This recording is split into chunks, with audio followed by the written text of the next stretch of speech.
those extremists who are guilty of this terrible, heinous crime don't represent Israel. They don't represent the Israeli people. They are foreign to everything that we believe in, that we cherish.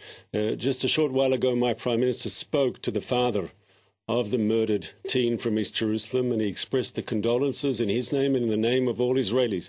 We utterly condemn this sort of murder. It doesn't matter who the perpetrator is or who the victim is. Murder is murder. Terror is terror, and it has to be condemned and it has to be fought against. You say you're capable of containing them. Are you capable of containing the level of hatred we've seen exhibited in recent days? I'm talking things about sort of Facebook revenge groups. Tippi Livni, for example, saying she's concerned by the attitudes that people have been expressing. So are we. We're very concerned about the incitement. We've seen graffiti, extremist, racist graffiti on both sides, in Jerusalem and in the West Bank and in Israel, and we condemn it.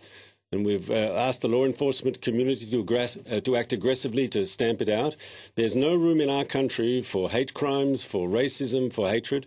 And the overwhelming majority of Israelis unite in condemning that brutal murder of that Palestinian teen, just as we united in condemning the murder of the 3 young Jews who were kidnapped and murdered on their way home from school, who we buried just last week.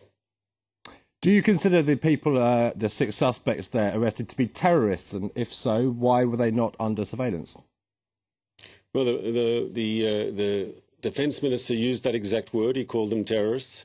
Once again, we can't be colourblind. If these people are taking the law into their own hands and killing innocent civilians, they are to be condemned and they are to be arrested, as they have been, and the full weight of the law will be brought against them. We simply do not accept that this is behaviour that can be tolerated. On the contrary, there's no room for such behaviour in Israeli democracy. And what about the behaviour of the police, for example? An American Palestinian youth, Tariq Kader, telling us here at France 24 he was badly beaten. The United States says it's concerned about any excessive use of force there by the police. Well, so are we. We've seen the video, and what we've seen is troubling.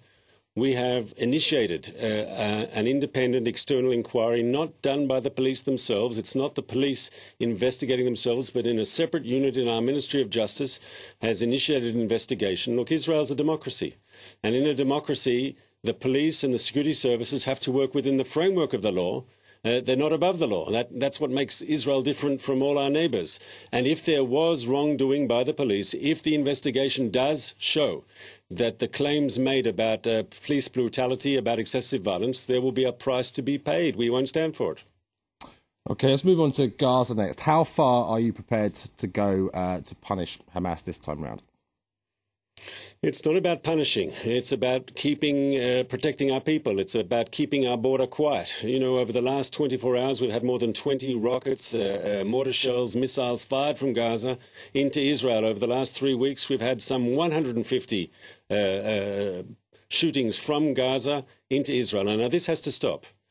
It'll stop either because Hamas stops it or because we'll stop it. Either way, it has to stop. No country would sit by idly and see terrorists from the other side of the frontier send rocket after rocket, missile after missile into its cities, attacking its people, trying to kill our civilians. We have to stop it.